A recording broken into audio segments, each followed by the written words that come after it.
Week 2 of the MH370 search ended with results that suggest Ocean Infinity found something worth investigating. The vessel did not continue the planned grid pattern along the 7th arc. Instead, tracking data shows it repositioned to a target zone called Whisper. Guided by a controversial passive radar method, some experts are calling unproven science. What if the answer to where MH370 crashed is not just in the satellite pings, but in how we interpret radio signals? The consequences could validate 12 years of independent analysis or prove the search is following another dead end. If these tracking patterns really reveal detection, the next 72 hours could rewrite everything. What you are about to see is the technical reality behind why this pivot happened, whether the timeline, the technology, and the evidence actually support finding the wreckage, or just mapping more empty ocean. Armada 8605 has now completed 2 full weeks in the search zone. Since January 3rd, 2026, the vessel has scanned approximately 5,055 square kilometers of seabed. That's 2,778 kilometers of survey lines, equivalent to the distance from New York to Los Angeles. All of it mapped using side-scan sonar, magnetometers, and sub-bottom profilers operating in one of Earth's most challenging environments. The operation has conducted over 50 autonomous underwater vehicle launch and recovery cycles.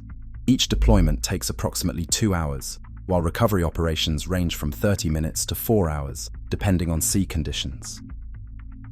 This is round-the-clock work.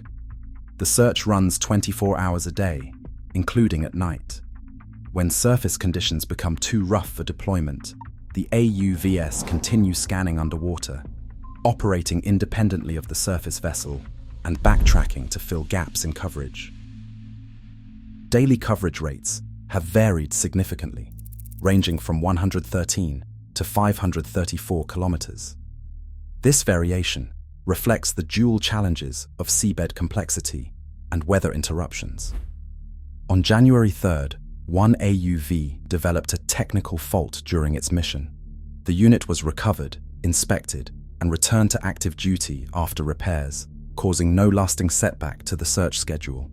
By January 8th, improved weather had stabilized operations, with wave heights measured at 1.7 meters and wind speeds at 8.6 knots from the southeast. The target search area spans 15,000 square kilometers.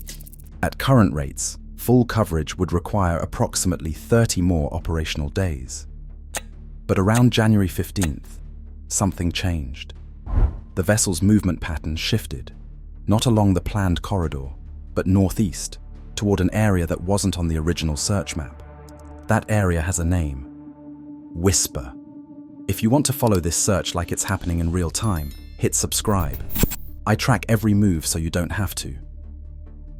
The Whisper area is based on weak signal propagation reporter data, WSPR, a digital radio protocol used by amateur operators worldwide. In 2021, independent aerospace engineer Richard Godfrey proposed that WSPR logs could be mined for anomalies created when large metal objects cross radio paths, creating measurable disturbances in signal propagation.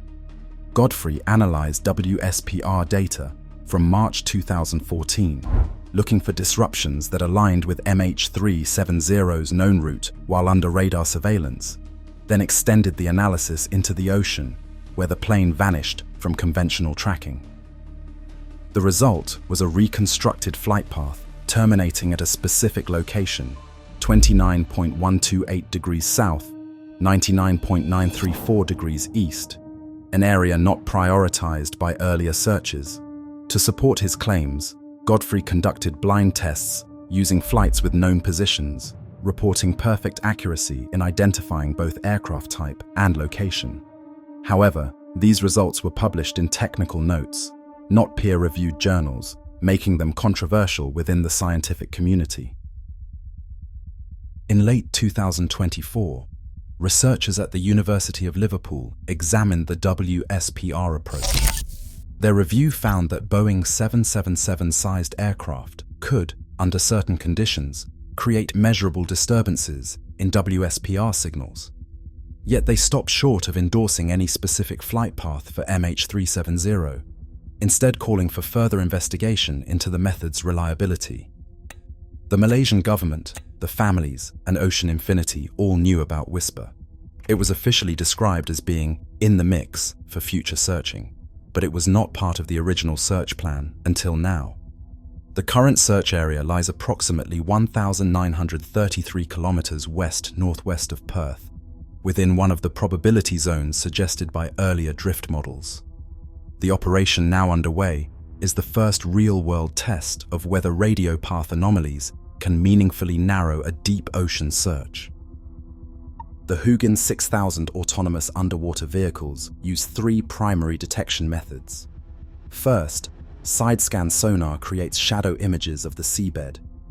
When an object sits on the ocean floor, it blocks the sonar signal and creates a dark shadow. Even if the object is partially buried, the shadow remains visible. Second, magnetometers detect ferrous metals. Aircraft engines contain significant amounts of steel and titanium alloys that magnetometers can detect even under meters of sediment. Third, sub-bottom profilers send acoustic pulses into the seabed to image what lies beneath the surface. If large metal objects are buried, sub-bottom profilers reveal them. Here's the critical part. The wreckage likely won't be deeply buried in mud. Deep currents in this area are extremely weak. Past searches have found whale bones, steel drums, and cables lying on the seabed surface, objects that have been there for decades without sinking into the sediment. Aircraft wreckage will behave similarly. This story changes quietly and suddenly. Subscribing is how you don't miss the moment it finally breaks. The search area lies in water between 3,900 and 4,200 meters deep. Each AUV operates independently, following grid patterns designed to maximize coverage and minimize overlap. After every mission, side-scan sonar and multi-beam echo sounder data are processed on board for rapid anomaly detection. Suspicious returns are flagged for closer inspection in subsequent sorties. Even if the aircraft is heavily fragmented, major components will remain visible: engines, wingbox, landing gear, and fuselage sections. When Air France Flight 447 was found in 2011, sonar images clearly showed engines, landing gear, and wings. MH370 may be more fragmented, but the detection signature will be similar. Side-scan sonar will show shadows, magnetometers will detect metal concentrations, and sub-bottom profilers will image buried components. On January 6, 2026, Richard Godfrey examined satellite images and vessel photographs, identifying what he argued were two remotely operated vehicle systems on the deck of Armada 8605. He pointed to gantries and support structures, claiming they matched equipment used for ROV deployment. This interpretation suggested a search strategy designed for speed. If sonar picked up a promising contact, cameras could be deployed within hours, enabling almost immediate visual confirmation and, if necessary, recovery. A day later, Jeff Wise and Don Thompson challenged Godfrey's assessment.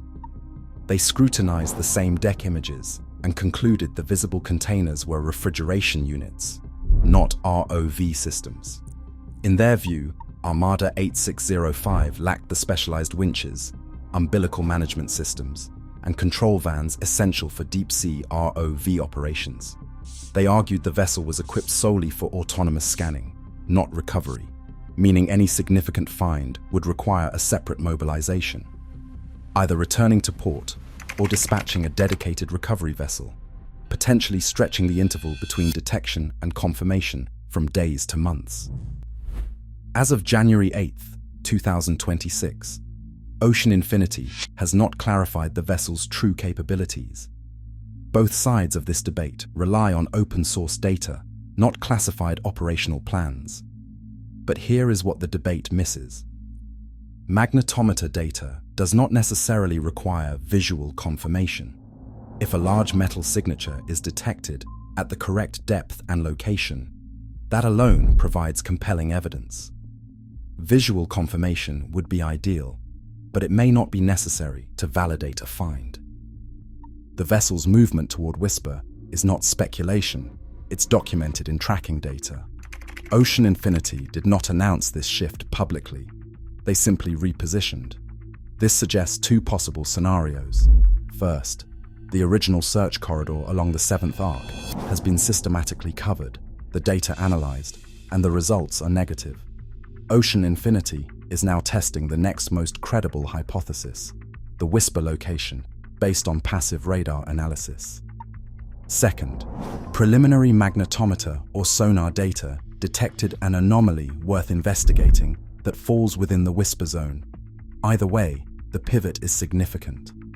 If Whisper is correct, it means every previous search was looking in the wrong place, not by a small margin, but by 30 to 50 nautical miles. That's the difference between success and failure in deep-sea search operations. Ocean Infinity has approximately 30 operational days remaining under their current contract, a no-find, no-fee deal with a payment cap of $70 million. The operational window of roughly 55 days is dictated by weather and vessel schedules. Whether this is a hard contractual deadline remains undisclosed, but the urgency is real. Weather delays consume time, resupply trips consume time, equipment failures consume time. The real operational time is likely closer to 20 days. If wreckage is found, the protocol is strict. First, Ocean Infinity notifies the Malaysian government. Second, the Malaysian government notifies families. Third, a public announcement is made. There will be no unofficial announcements, no leaks, no speculation, out of respect for the families who have waited 12 years for answers. If wreckage is confirmed, the search will likely extend. Priority will shift to locating the main fuselage and recovering the flight data recorders. Even if those recorders are damaged, wreck location alone reveals critical information about speed, turns, glide distance, and impact violence. Black boxes are extremely rugged. They survive near supersonic impacts, fire, and crushing forces. The risk is not physical damage. The risk is loss of electrical power before impact. If MH370 lost power due to fuel exhaustion, the recorders may have stopped recording before the crash.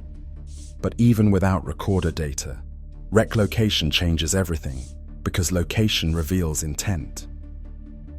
12 years on, the search for MH370 tests not just new technology, but our appetite for uncertainty. Each scan confronts the limits of data and hope. Week 2 has ended. The vessel has pivoted.